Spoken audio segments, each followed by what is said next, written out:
Não julgueis para que não sejais julgados. É uma expressão correta para o cristão usar ou não? É uma expressão válida, que está de acordo com a Escritura Sagrada ou não?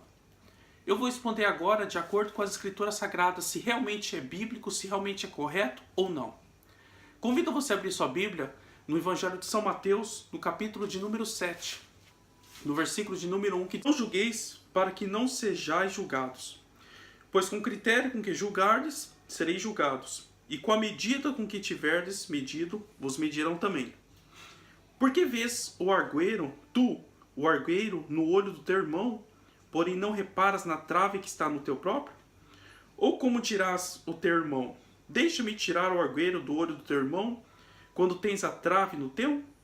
Hipócrita, tira primeiro a trave do teu olho, e então verás claramente para tirar o argueiro no olho do teu irmão.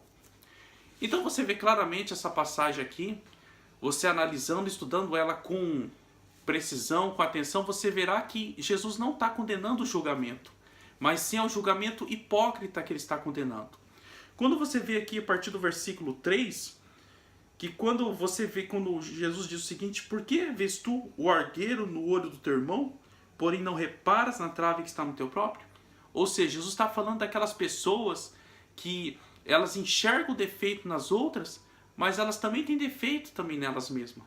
Elas não enxergam o defeito delas, mas apenas o defeito das outras. Mas uma coisa interessante que Jesus fala, que nos dá a propriedade, que nos dá a autoridade de julgarmos se estamos vivendo com uma vida de acordo com a Escritura Sagrada, ou melhor, uma vida que está de acordo com a vontade de Deus. Quando você diz o seguinte, quando você vê o seguinte, no versículo de número 5, hipócrita, ou seja, por que está chamando de hipócrita? Está chamando de hipócrita porque aquela pessoa está julgando a outra por coisas que ela também comete. Está julgando as práticas do seu próximo, sendo que ela também tem as mesmas práticas. Mas olha aqui, tira primeiro a trave do olho, tira primeiro a trave do teu olho, e então verás claramente para tirar o argueiro do olho do teu irmão. Ou seja, aqui você vê uma chave interessante. Primeiro você deve consertar a sua vida, para que depois você venha querer ajudar o seu irmão a consertar a vida dele. Para que depois você venha querer julgar ele. Para que depois você venha querer exortar ele.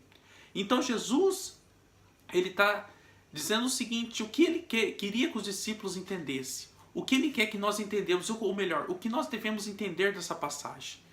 Que o que Deus condena é o julgamento hipócrita. É o julgamento quando nós julgamos o nosso próximo, sendo que nós temos as mesmas práticas.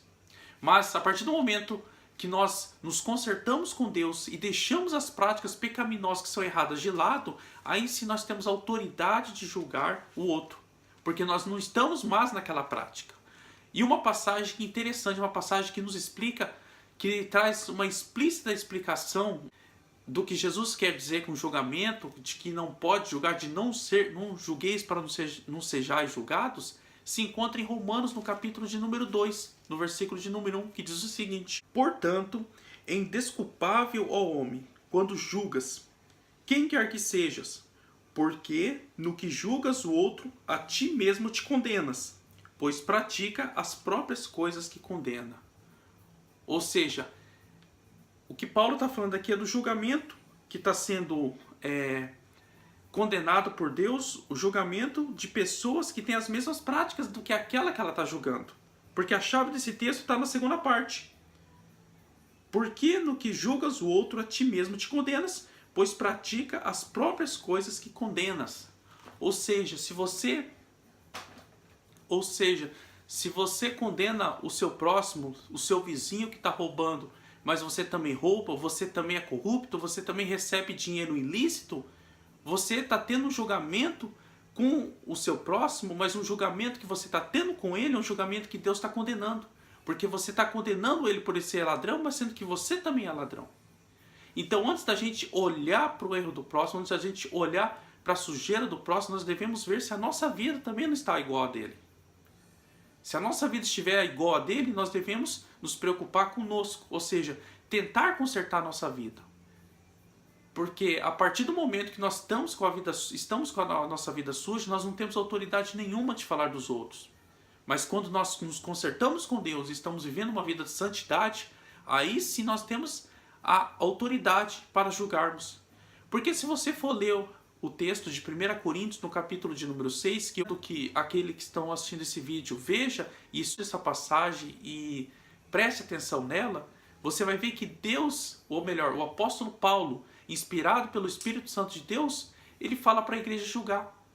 Ele fala que a igreja irá julgar os anjos, irá julgar o mundo também, quando Jesus voltar. E ele fala do julgamento que tem que ser feito dentro da igreja. Então você vê que Deus, ele não está proibindo, ele não está condenando o julgamento. Mas o único julgamento que Deus condena é o julgamento hipócrita, ou seja, é aquela expressão famosa, sujo falando do mal lavado. Outro episódio importante da Bíblia, quando Jesus diz, aquele que nunca pecou que atira a primeira pedra.